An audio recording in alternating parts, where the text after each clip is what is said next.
নমস্কার। এবারে যে পত্রিকাটির প্রথম পেজের খবর আপনাদের সামনে তুলে ধরবো সেটি হলো গণশক্তি পত্রিকা। বহু দর্শকদের মধ্যে থেকে আমার কাছে ইতিমধ্যেই আবেদন এসছেন বা অনুরোধ করেছেন, তারা গণশক্তির প্রথম পাতার খবরটাও জানতে চান। মুখ্য হেডলাইন যেটা, স্লোগান মুখর পাহাড় থেকে জনপদ, লাদাখ শৃঙ্গে উঠেও উই ওয়ান্ট জাস্টিস। আপনাদের জানিয়ে রাখি যে প্রসঙ্গত কামারহাটির 7 সদস্যের একটা দল গেছে লাদাখের 2টো শৃঙ্গ, সেখানে তারা আরোহণ করে সেখানে পর্যন্ত তারা উই ওয়ান্ট জাস্টিসের স্বর তুলেছেন। পরবর্তী যে খবরটি প্রাধান্য পেয়েছে, বাংলা চায় নিজের মেয়ের নিরাপত্তা, গ্রাম শহরে এক আওয়াজ, বাংলা চায় নিজের মেয়ের নিরাপত্তা। কারণ আপনারা দেখতেই পাচ্ছেন প্রত্যেকটা জায়গায়, গতকাল হাওড়া বলুন, তারপরে মধ্যমগ্রাম একটা জায়গা, বিভিন্ন জায়গায় ইতিমধ্যেই এক জায়গায় নার্সের ঘটনা দেখেছেন।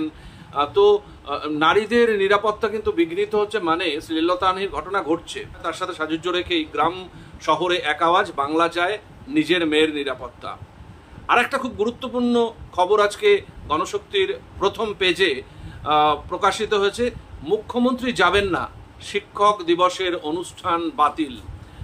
বলছে আরজিকর নিয়ে বিড়ম্বনা এড়াতে শিক্ষক দিবসের অনুষ্ঠানে যাবেন না মমতা ব্যানার্জি, তাই শিক্ষক দিবসের সরকারি অনুষ্ঠানই বাতিল করে দিল রাজ্য সরকার। পরের খবর আপনারা জানেন ইতিমধ্যেই যে হুমকি দিয়েছে, হেডলাইনটা এরকম, এবার রেপ হবি, প্রতিবাদীকে হুমকি তৃণমূল কর্মীর।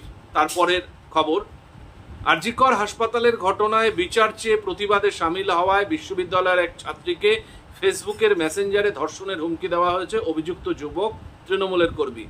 এটা গণশক্তির প্রথম পাতায় একটি খবর।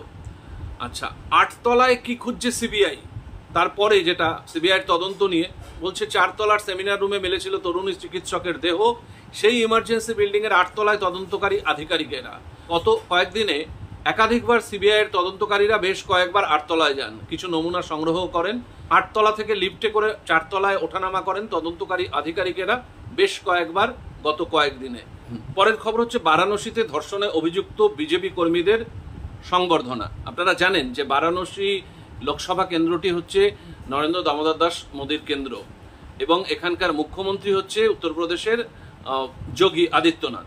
তো সেখানে 3 জন অভিযুক্তর মধ্যে একজন বিটেক ছাত্রীকে যেভাবে ধর্ষণে তারা অভিযুক্ত হয়েছিল, তাদের মধ্যে 2 জন জামিন পেয়েছেন এবং একজনের জামিনের আবেদন 14ই সেপ্টেম্বর সেটা শুনানি আছে। এবং আরেকটি খবর, রাতে হাসপাতালে চেষ্টা কিশোরীর শ্লীলতাহানির। এটা হচ্ছে হাওড়ার ঘটনা, যে ওই সিটি স্ক্যান করতে গিয়ে বাচ্চা মেয়েটিকে 13-14 বছর বয়স, তাকে তার উপর শ্লীলতাহানির চেষ্টা করা হয় এবং সেখানে অভিযুক্তকে গ্রেপ্তারও করা হয়। এই হলো আজকের গণশক্তি মানে 2রা সেপ্টেম্বরের প্রথম পেজের খবর। প্রথম পেজের ছবি আছে, যেটা হচ্ছে গিয়ে আমরা তিলোত্তমার যে কালকে নাগরিক সমাজের মিছিল হয়েছিল সেটার ছবি দেওয়া আছে। ধন্যবাদ।